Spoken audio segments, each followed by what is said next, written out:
Okay, I think I have this working now. You guys hearing this?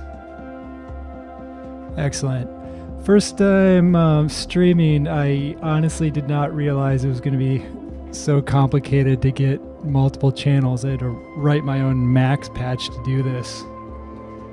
All right, got a few folks popping in here. I'm going to try to monitor this chat as this goes, so feel free to ask any questions as I kind of go through this stuff. I imagine some of y'all checked out the couple live from home sets I did, and pretty much used this same rig on both of those, and it's been kind of similar to what I've used over the years, although it's always evolving to include new things and new ideas and I don't know, whatever I'm currently working on. Hope everyone's doing all right. I know it's crazy day out there. I'm just gonna try to forget about all that for a little bit and focus on some music and nerding out on this gear. All right, I'm going to make my way over here.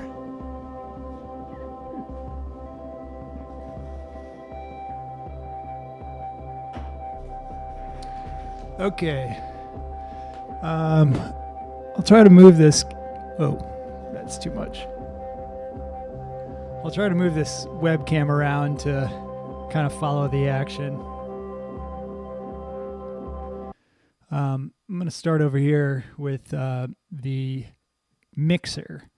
So this is what you would typically see at a DJ's, a kind of normal DJ set. You think of like two turntables or two CDJs or whatever a DJ is currently using. It's pretty standard. This is a kind of an old one. 4 channels. A lot of times people just use 2 of them. You know, if you have 2 turntables, you have 2 of those, and this crossfader is what's going in between that. I use it a little bit differently. So I do have these 2 channels, 3 and 4, kind of set up like a DJ setup. So over here on my computer, I'm running Ableton, and part of what's running in there is a couple different mixer outputs. So you probably won't be able to see it on here, but this channel is mix 1 and mix 2. So that is output through my audio interface, which is in a rack over here. And that feeds into this mixer on channel 3 and channel 4. So that way, if I'm running full tracks of something, or like sometimes a beat on one, something else on another, I can mix between them on these 2 channels. I really don't use the crossfader at all for the Beardo B set. I do it all usually with these faders, and just kind of mix as I go.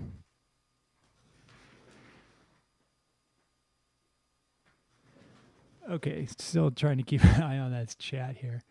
The other 2 faders are channels actually come from these modular racks over here. So not the greatest angle, but there's this bottom rack is mostly synth sounds, and that is an output feeding into one of these channels, and the top section is for drums, modular drums, and that feeds into another channel in the mixer. All right, coming back over here. So I'll make some actual sound here.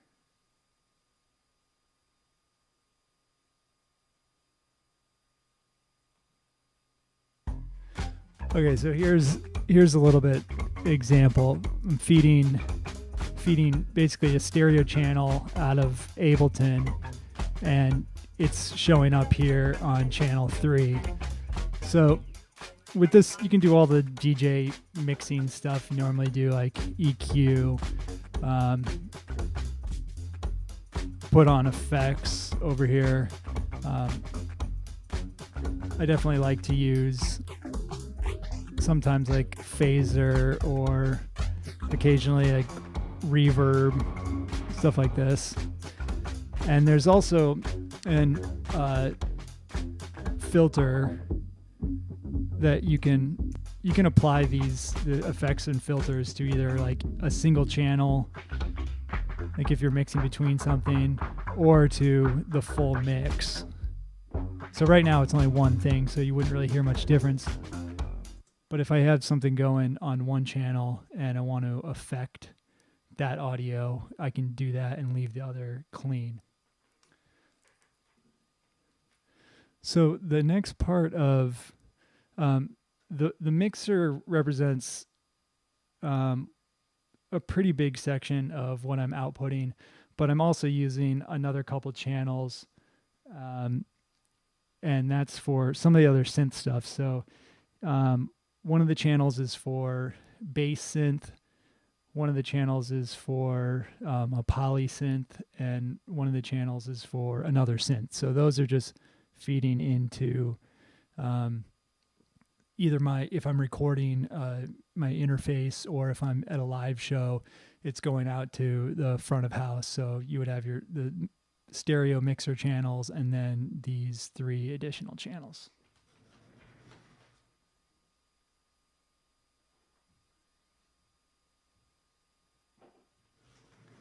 Okay, so I'm going to move from the mixer over here to it's kind of the control area. Here we go. So there's really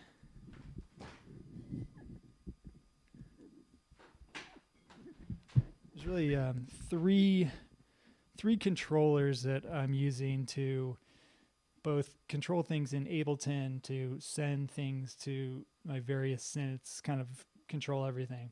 The first one is up here, the launch pad, and that's really just, this is something you typically see in a lot of modern sets that use Ableton, because it just lines up with what you have on your screen. If I press a clip here, I have it set to play the clip in Ableton.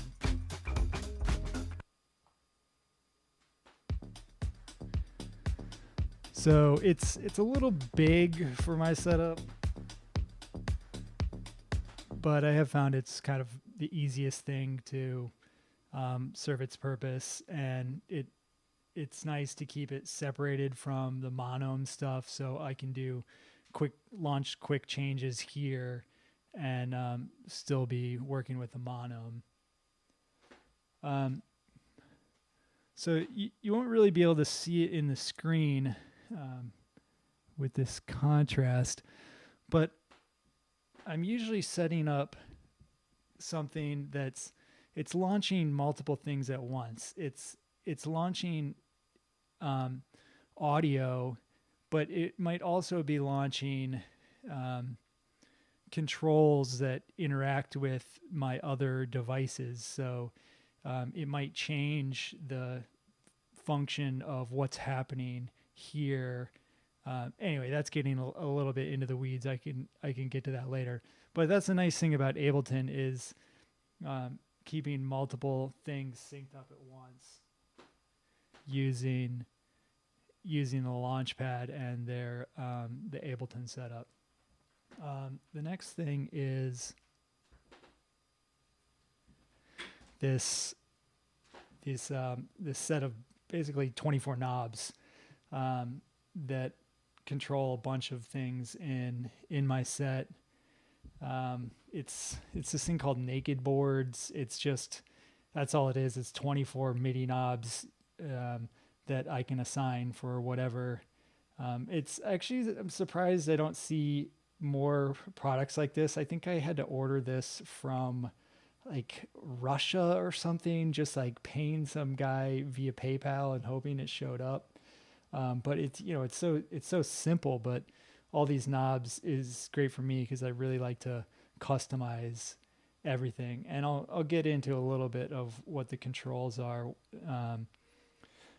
This down here is called a monom, and it's essentially just, it's a grid 8 by 16 LED lights, and it's something that's completely programmable, in the sense that it's really just buttons so that light up.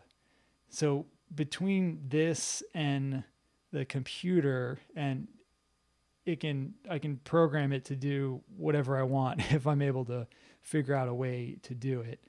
So I think of this as like three-dimensional coordinates. You basically have to send information to this machine to make it light up that says like, all right, if you want this button to light up right over here, you would have to send the coordinates 0, 0. So that says like the first row, the first column, and then the third piece of information is the amount of brightness you want to send from 0 to 15. So 16 levels of brightness.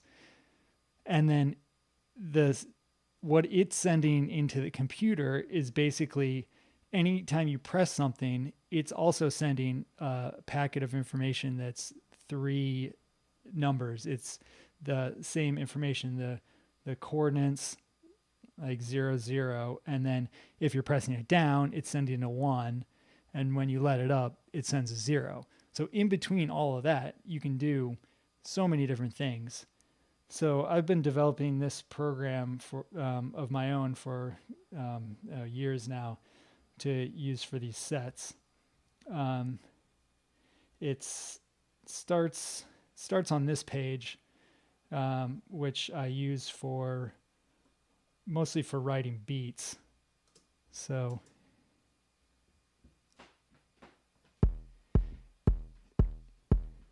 this is a sequencer section, and I'm using that to write beats as I go. So I'll do one really quick, and then I'll kind of break down what I'm doing.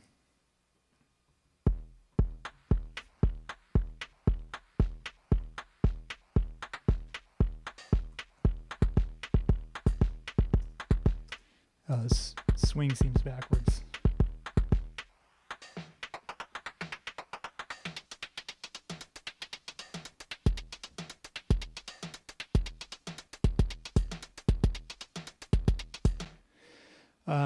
Okay, so that was basically, it was pretty quick, but the idea is there's a kick drum sound,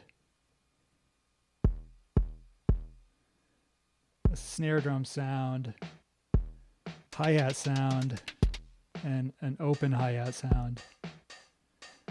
4 different channels that I can program really fast in this 4x4 grid.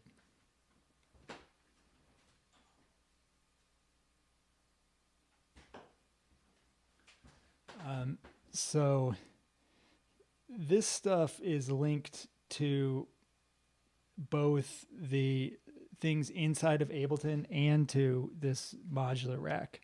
So when I'm launching this kick drum sound, it's actually this module that's over here.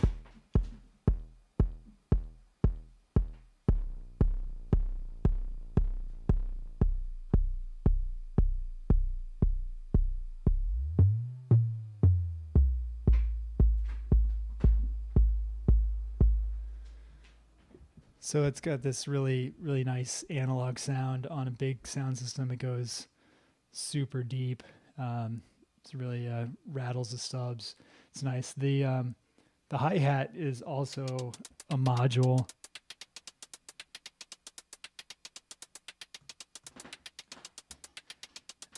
Over here.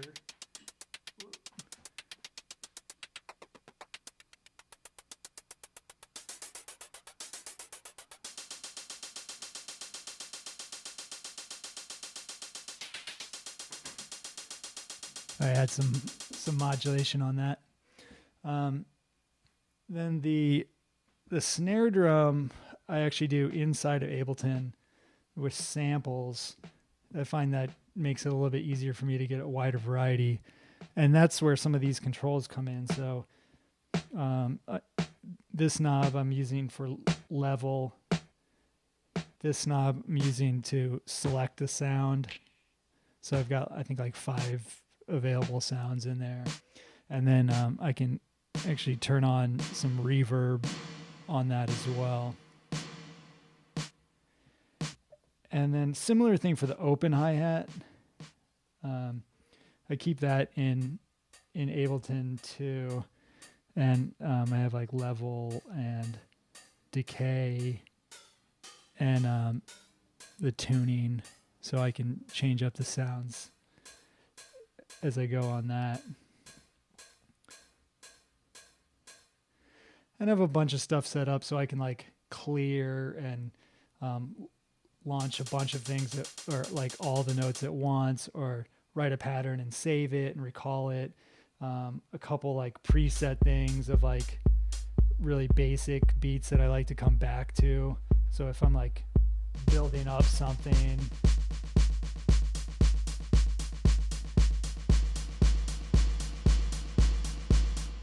I can quickly come back to something really simple.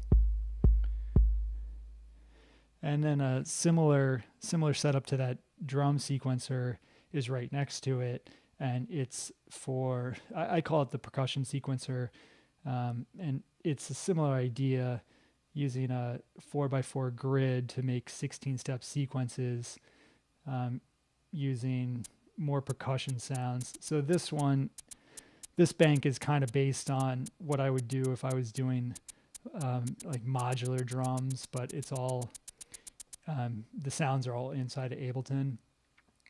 So like a noise, which I also have some controls over, like the decay, the attack, how it's filtered. So I find that really, really nice for creating some interesting grooves really quick.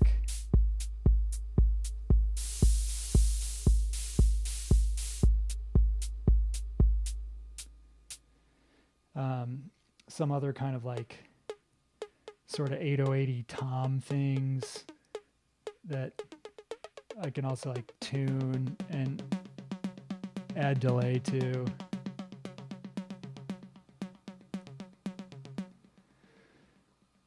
Yeah, so if we kind of put those together.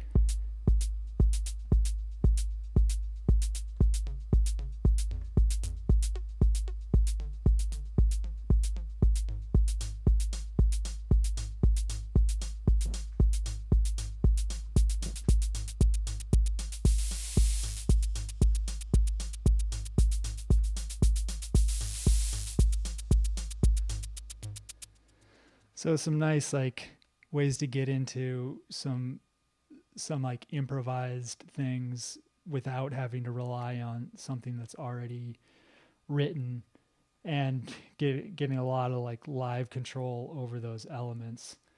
Let me check in with the chat real quick.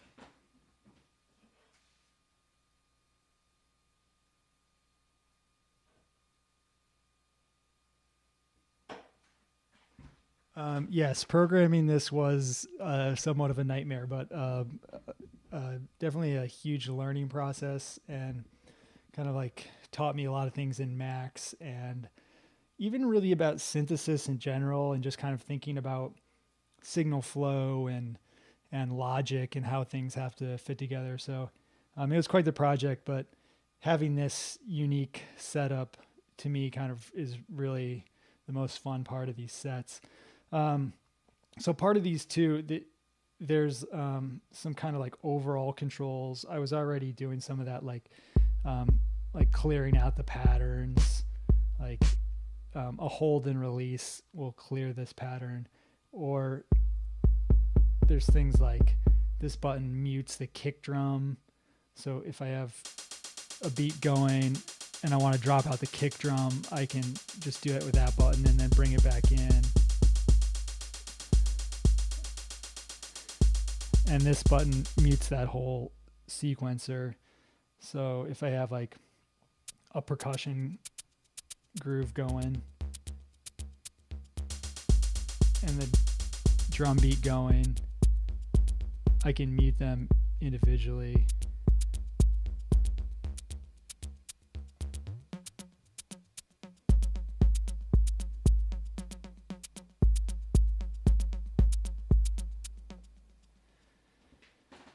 So that's the first part of this. That's a lot of times what I'm doing when I'm on this page. There's other like control section down here that changes some things, switches between some pages. But like when I'm performing, it's usually like writing these patterns. The other setup for these sequencers is instead of sequencing it, you can play the sounds live. Like if I switch over to this mode,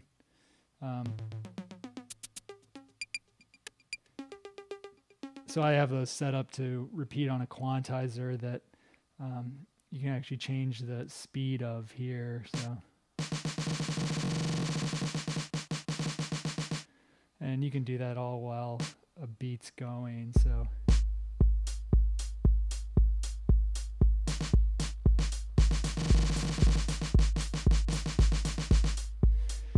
And then you can also loop those ideas. So I'm gonna loop the percussion over that.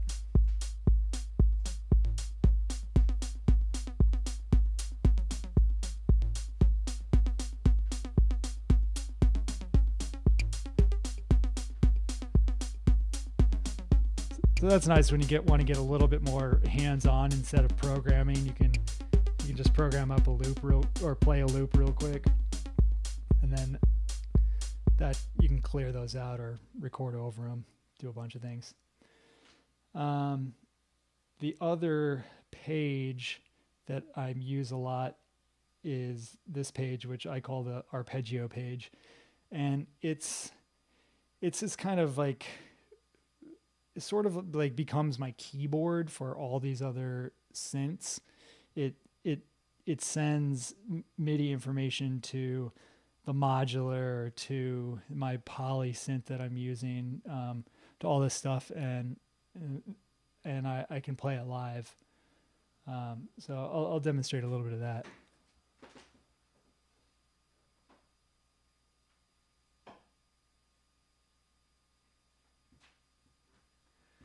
Someone's asking about going a little bit deeper about mapping this pad. So it's not really mapping per se. It's not like the launch pad where you're just sending one MIDI note and putting it in Ableton and saying like, okay, this note is always going to launch this clip or do this function. I have this all running into Max, so every button can do a variety of things depending on like what page I'm on, what the gesture is. Like I have some things programmed for like hold and release, or a double press will do something different. That's kind of the beauty of Max is, you're dealing with just something really simple, which, like I said before, is just this packet of information of what's the coordinate of the button and are you pressing it down or letting go of it. So, once you get into some things like, okay, time a press to how, when it's released, and if you press two of them under this time limit, have that do something different than if you're holding it, releasing it. So that frees you up to do all kinds of different things. So that's how I'm able to do these things. Like a double press here will give me 16 steps, and a hold and release will clear it, where just a single press is switching between what sound I want. So it gives me like a lot of capabilities for doing a lot of things really quickly in a small space. And, similar thing like this, like have these pages programmed where I just jump over this other page and I'm in a completely different zone of what I'm doing. So this is back to the arpeggio page, and this will kind of start to touch into how I have all this stuff kind of connected together. You have to think of it kind of as the computer is sort of this distribution center where it's taking in information from what I'm pressing on the mono, taking it into Max, and that's coming into Ableton through this device over here, and then using you're not going to be able to see anything on that screen. I need some kind of screen share between these two computers. But basically, when it comes in from Max, it's coming in as mostly just a set of a bunch of MIDI information. Sometimes it's sending things that are kind of controlling Ableton, like muting and unmuting channels or changing effects. But a lot of what's being sent is just MIDI information. Like that's how all these drums are triggered. All these notes are going to be sent, and there's just like a lot of routing in Ableton to get everything to the right place. But it's just this big stream of information from Max. And then, so from the computer, it's distributing that information to all these different synths, and those create the sound that come back through the mixer.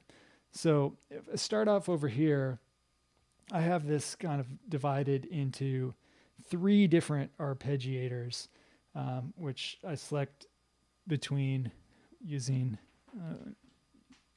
back up a little bit, and I've got to get better at figuring out where this camera's pointing. So the first one, so I have this set up so any of these can be routed anywhere. Actually, this like matrix over here is used to sort of as this like kind of like virtual pin matrix to route the MIDI that I'm generating to different synths. But I generally, for Beer to Bees, keep this routing as it is. So the first one goes to my bass voice. So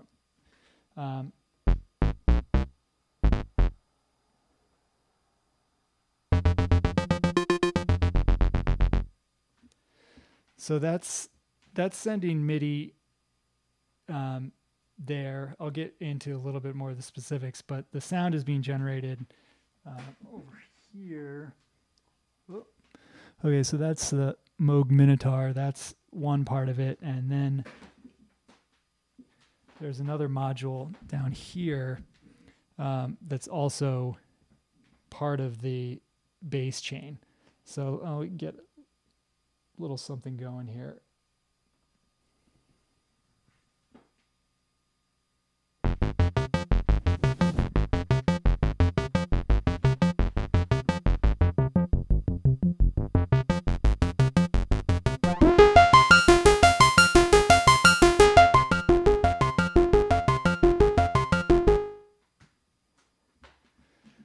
So that's two different bass synths that I have routed together in one VCA, and I'm mixing together, or choosing one or the other to kind of change the sound or get to whatever sound I want. I'll get into a little bit more of those details later if I'm still going after all this, or people aren't too bored. But the in and out of, or the in and out, not really a good metaphor to use when there is actual a lot of in and out happening.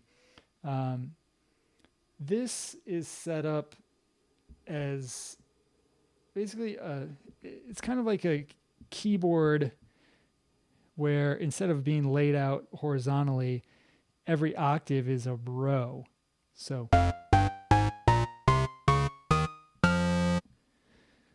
you have a 7-note scale,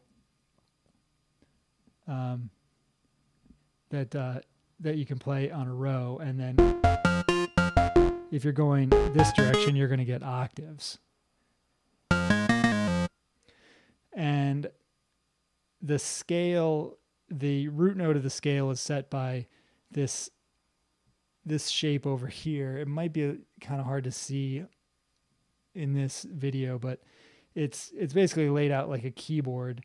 So if I have just an arpeggio going,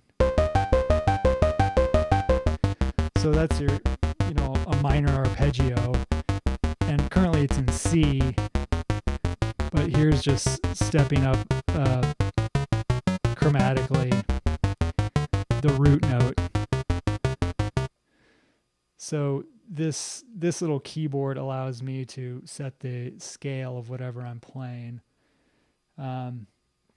You don't have to do arpeggios. You can just play it as is.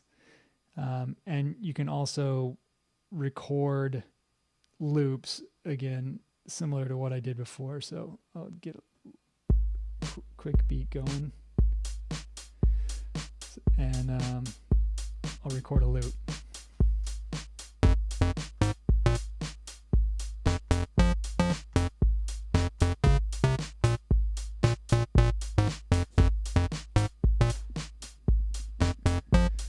So it's basically just recording my button presses and playing them back. But I can arpeggiate those and then just mess with the sound.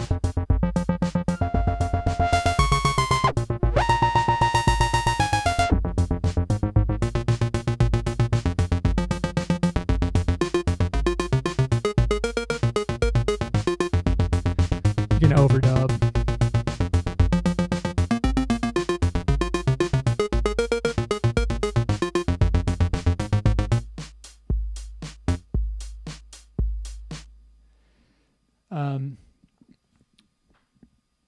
So that's my basic control of note information. I forgot to mention that you can change the scale too, so it doesn't always have to be a straight minor scale. It can be, I currently have a program for 4 different scales, but you can change that up however you need. So similar idea, this arpeggiator, it can be sent to the various synths I have. So if I go to the second one,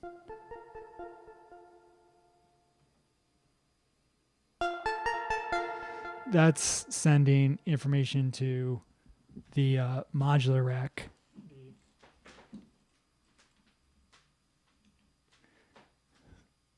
I'll get the camera on it better later, but this rack down here is my kind of main upper synth voice.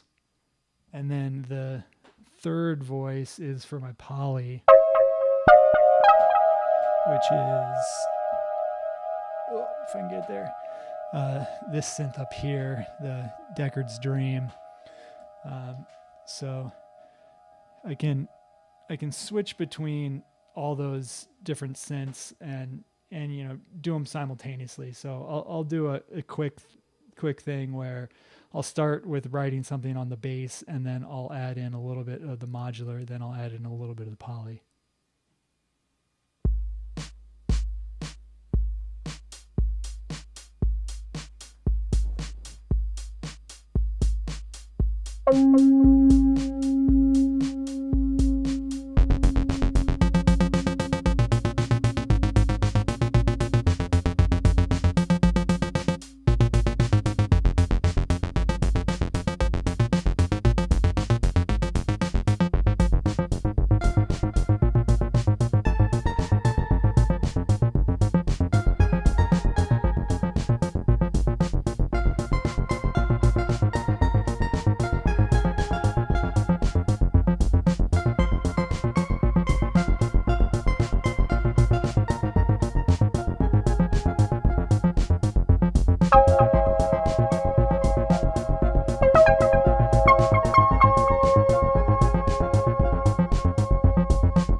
sounds like my poly needs to be tuned. I'll do that in the background while I go to the next thing. Luckily, this thing tunes itself, which is pretty magic. So that there's a lot of like little other things, but that's the kind of basic when I'm playing the mono. I'm switching between the different synths that I'm performing on, or writing beats and controlling those things. And the whole idea of the program is just to be able to do it as fast and as live as possible.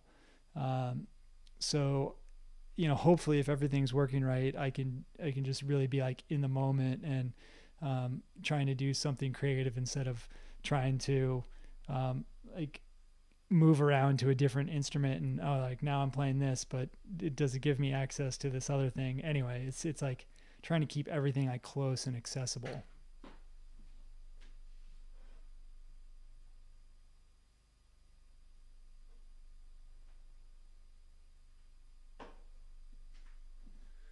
Question: do I ever get lag from Max? No, Max is, it's just processing MIDI.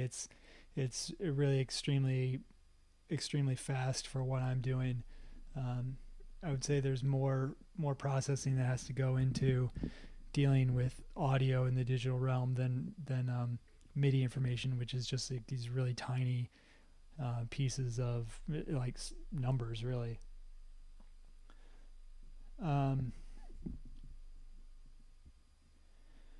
Okay, so what I kind of laid out there with the ability to change these scales and change a key, all that, I don't want to have to do that all the time. So one other feature I built in was inside Ableton, I use a channel that you can see here on the Launchpad next to this. So here's a clip of a beat, but next to it I have another clip, and that doesn't send any audio. Instead, it sends MIDI notes to my Max program that change it to do different things. So if you can see on here, if I'm on, I'll go up to key of G. So that's would set my arpeggiators to be root key of G, but this song I'm going to go into is in the key of D. So I just have this set up, and if you can see when that launches, it changes here.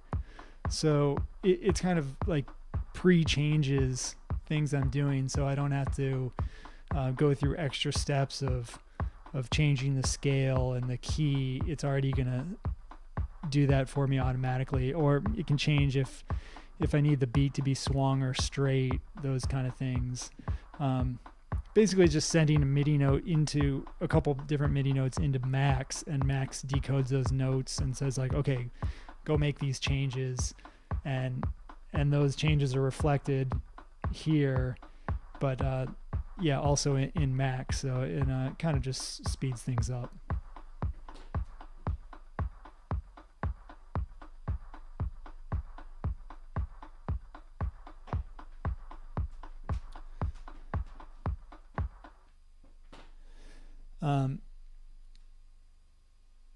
So sometimes I also have things that are clips that are sending to these various synths that are pre-written. So like for instance here, this row, here's a loop. And if I want to manipulate that bass sound, since I'm just playing a full stereo loop here, there wouldn't be really a good way. But I have programmed up the exact same bass pattern. So if I take the low end out of the track, then I can manipulate the bass on my synths. And you know, same thing, same idea with the drums. If I can make sure they're synced.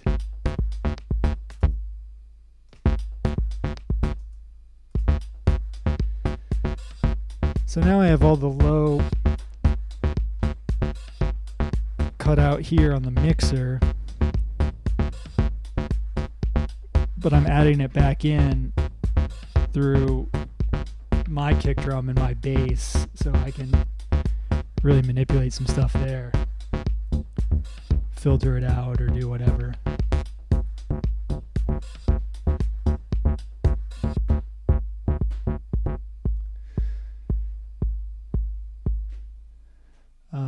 So I think that kind of brings me over to the modular. So I'm going to move this camera to get a little bit better view of this setup, and I'll start to break that down a little bit.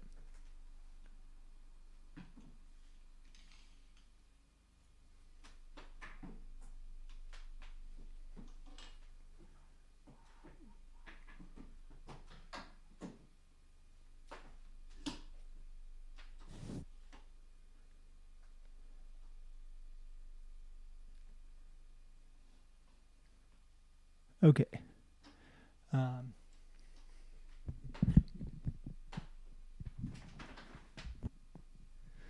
Put a laser on the camera. That's a good idea, I think. Although it seems a little complicated. All right. This section up here is for the drums. So I already demonstrated that a little bit, the kick drum and hat.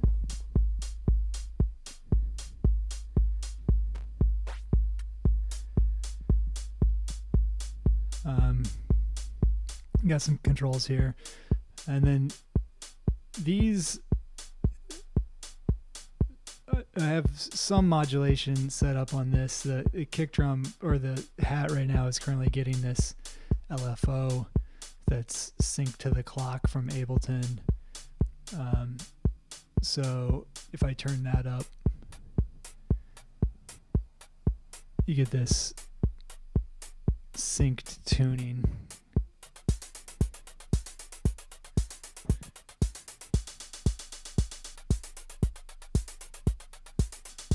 Which that's kind of fun.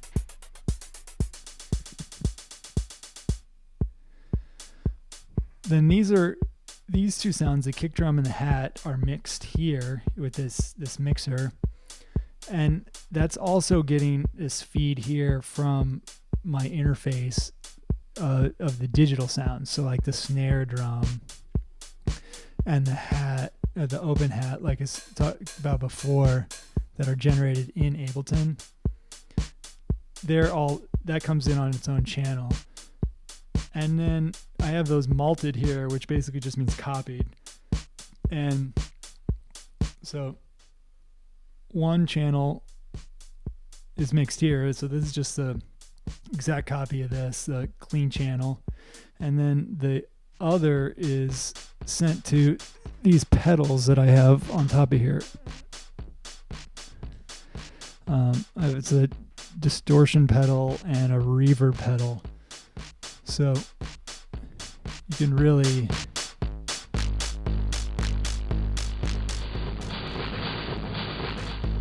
mangle it if you want to, and you can mix them here. So that's kind of fun to do some like build ups and then drop out. But I'm just a fan of distorted drum sounds, so I really like keeping this mad distortion on here, and then this reverb just for making it sound weird.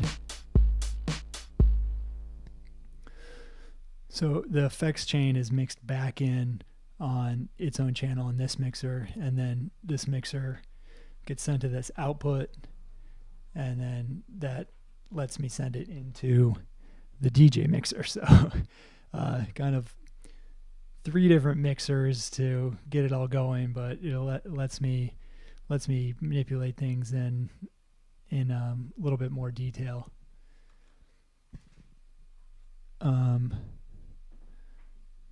down here. Get the whole thing shot in here. All right, this is my main performance modular rack that I use for Beard2Bees, but also for Lotus and OctaveCAD as well. It changes very infrequently now. I feel like I have it pretty set, so I'm not always like taking it apart, which is nice. Kind of have like a setup that I can keep somewhat consistent.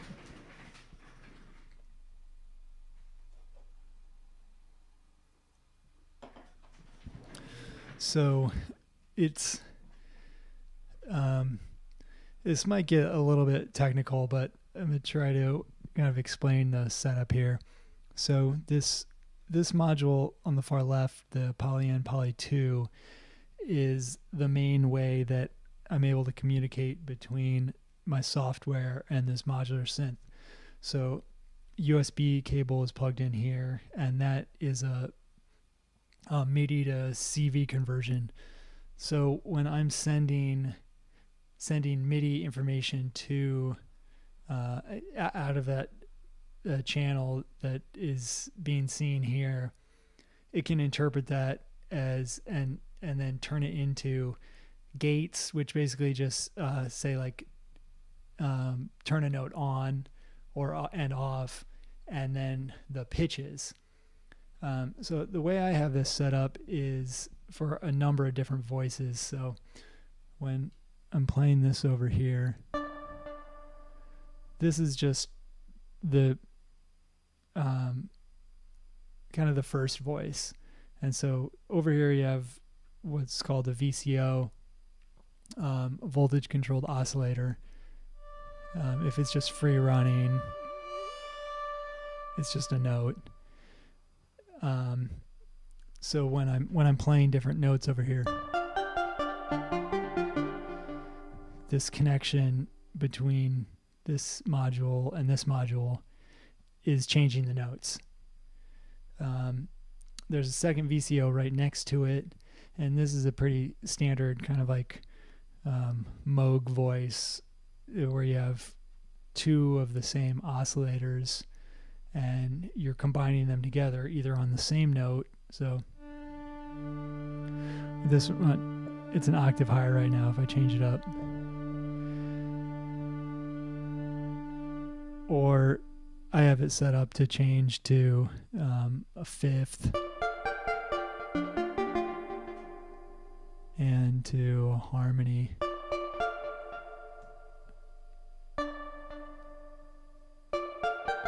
Oh, there's the harmony. There's in unison. And there's the fifth, so.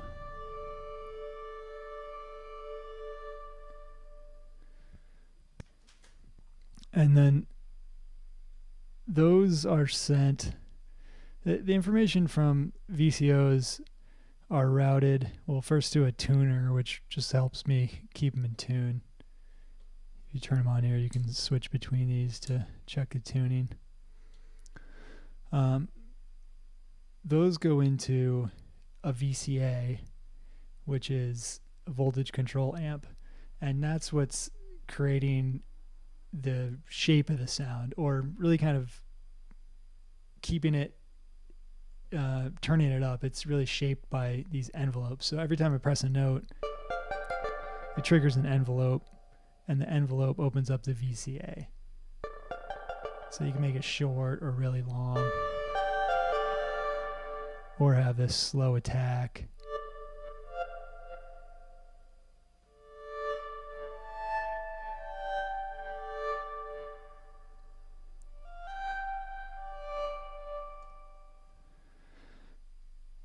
And then those all go out into a filter. So a filter is, you'll recognize the sound immediately.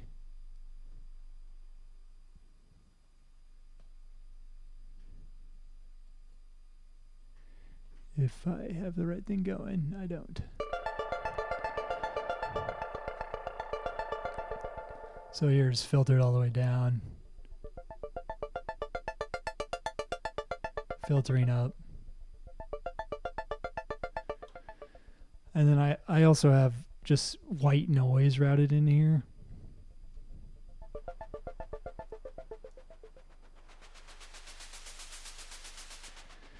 Which really can help make a sound more percussive.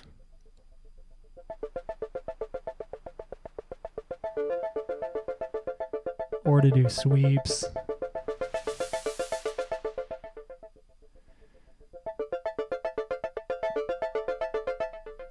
White noise is super useful. I'm actually right now sending a little bit of it into the first VCO just to add a little bit of subtle randomness to that VCO as well. It gives it like a little bit more natural quality.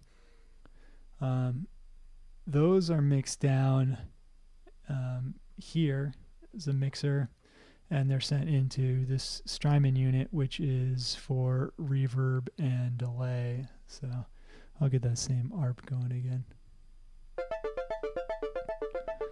So that's dry. That's with some spring.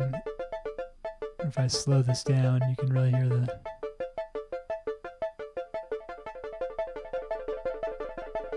delay.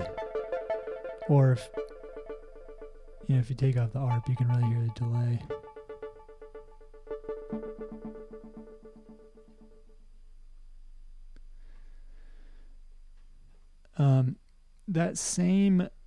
The same information that's going to these VCOs to change the notes also goes to another module in here, which is kind of it's like its own voice in one module. That basically means like kind of all the stuff I described, like the VCA, the envelope, it's all in this one module.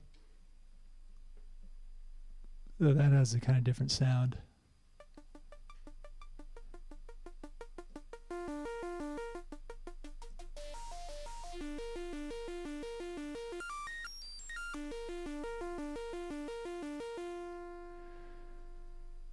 So I can mix between, this synth, which is the Basilamus by Noise Engineering, and this other more traditional kind of Moog style voice, and those all get mixed together and then go into the DJ mixer.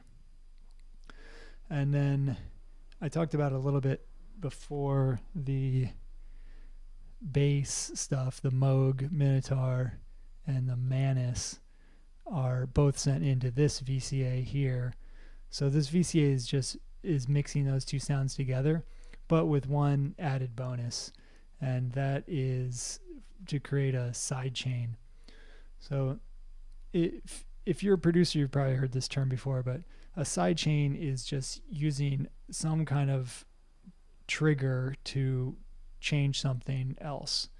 And the way you usually hear it in modern context is for a kick drum to trigger a compressor. So it basically will duck sounds underneath the sound of a kick drum.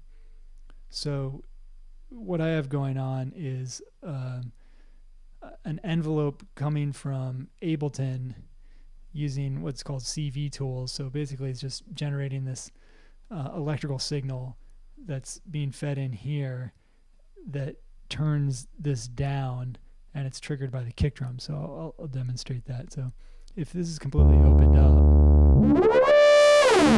it's just making a free running sound. But if I start up the kick drum,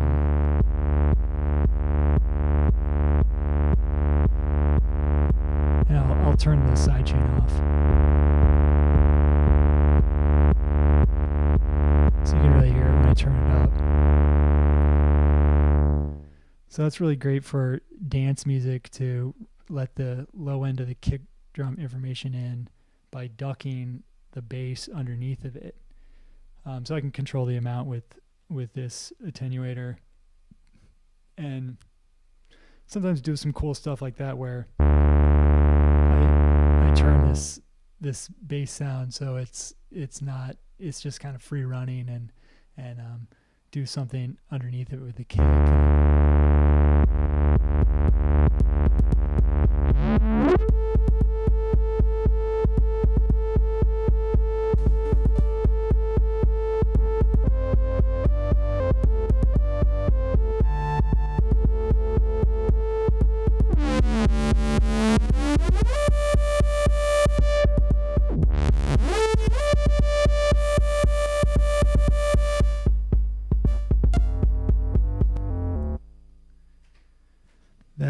the bass voice. Check in on chat here.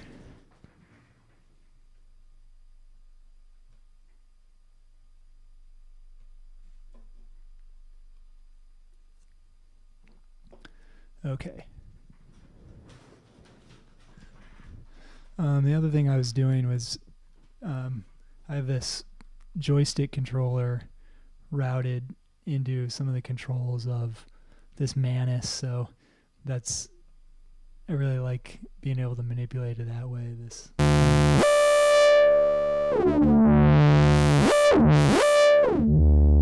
Get some fun sounds there.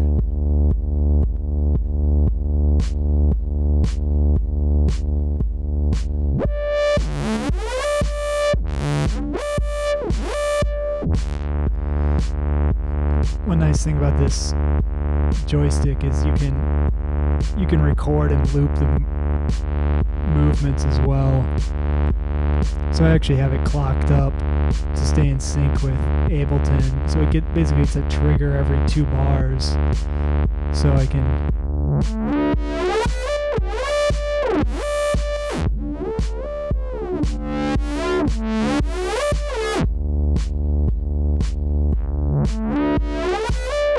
make some movements and then have it play back.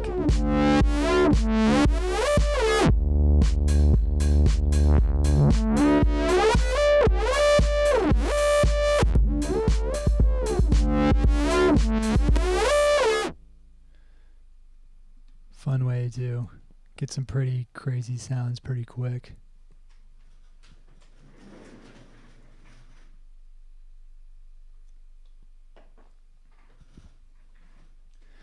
All right, I see I've gone already about an hour.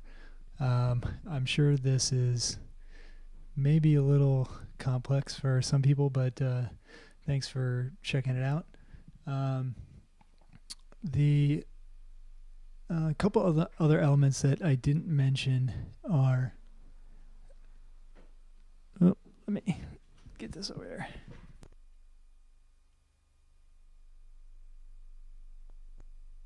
This synth over here is called the TB03. So it's a modern version of the TB303, this really classic acid sound.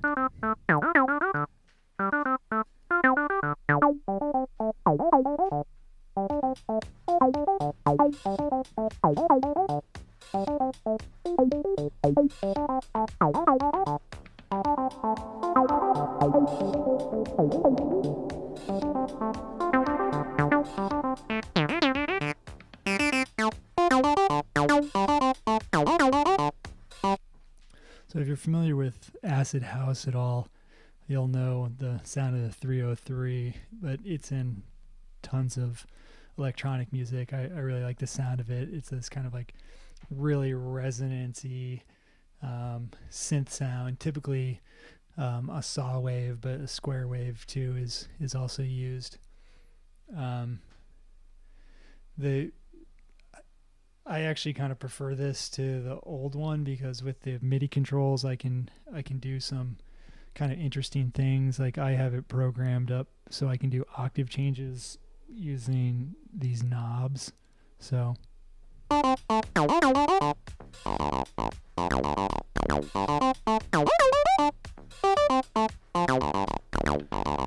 and I also have it set up to change the release time using MIDI because the release time of the actual synth it's already set to maximum, which is really short, which is kind of the sound of it, but I do kind of like hearing it extended sometimes.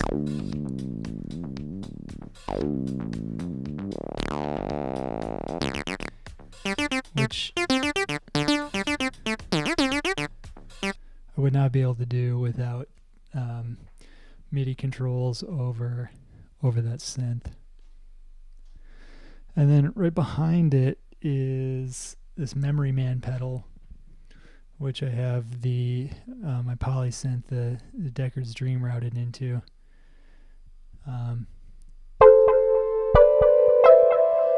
So that's what's called a bucket brigade delay. This really like warm analog delay. And one thing I really like about it is it'll go into self-oscillating feedback really easily.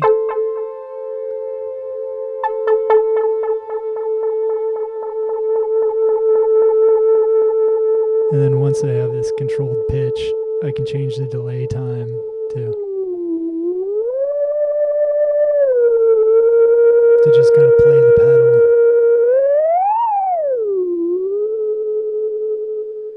So that's really fun when I jam a little bit over a beat.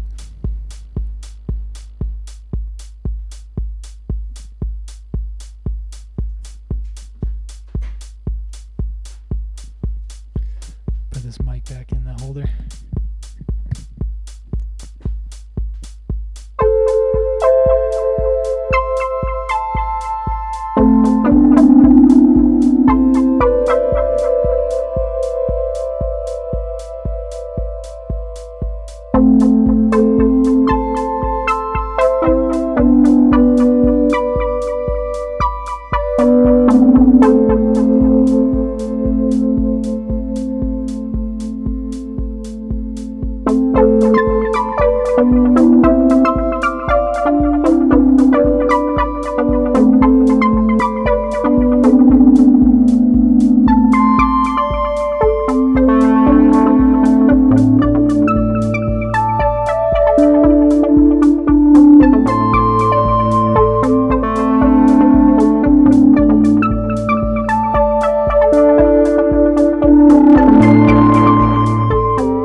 I like that for definitely these more like pad sounds, like just kind of filling out a sound, and like longer melodic stuff, and just kind of like, yeah, making these like washes with the Memory Man.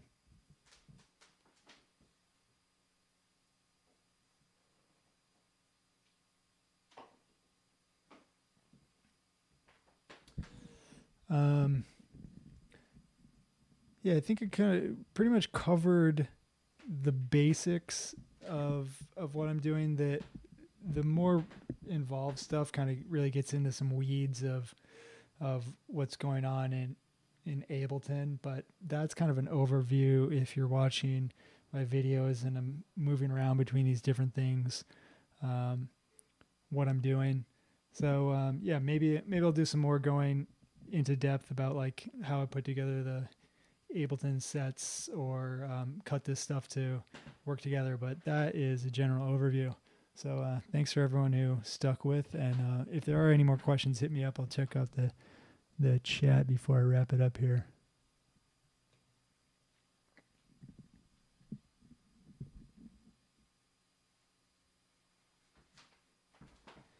Actually, maybe I'll play a little something to go out.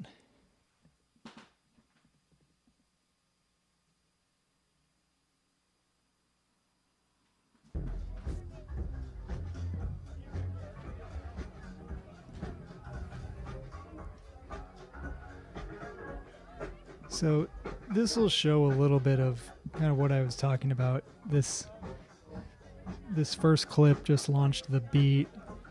This clip over here changed the key for me and set the sequencer to swing, so that like if I bring in hats like this, I'm gonna have them swing as opposed to a straight sound like that.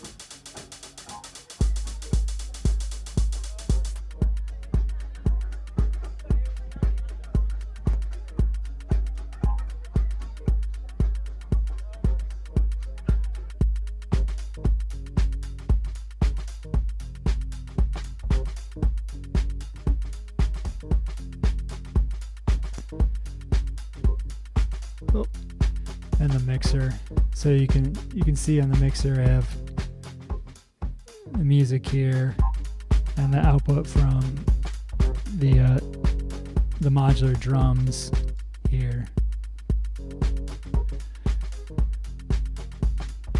So if I want to filter them all, that's kind of the whole point of routing all this stuff in a mixer is being able to do these like full mix tweaks or kind of cut in and out of different things.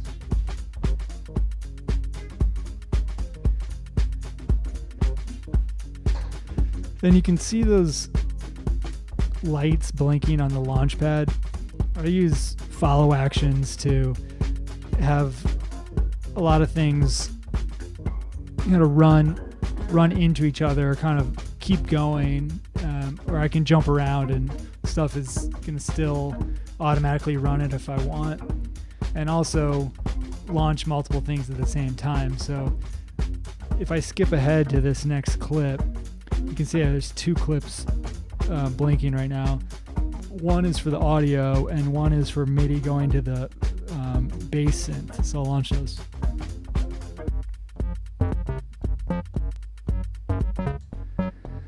So in the track, this is just the track, but I have that same bass sound, the same bass notes going to my synth. So if I bring that back in,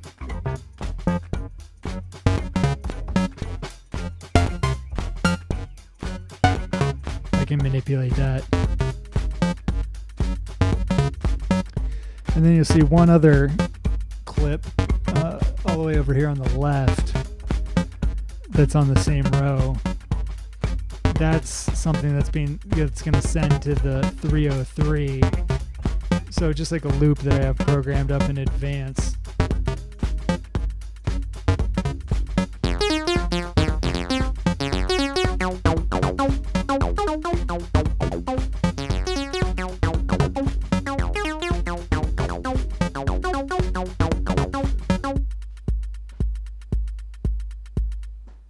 So the whole idea for me is to have this combination where I can write stuff on the fly, but also use some things that are preset to be able to like move around really quickly and have stuff that makes sense musically, if that makes sense. I can write stuff, loop it, or just play something I have and focus more on changing the sound. All right, I think I'm going to wrap it up. Thanks a lot, guys, for tuning in. Stay safe and healthy out there, and hope to see you back on the road sometime in 2021. Peace.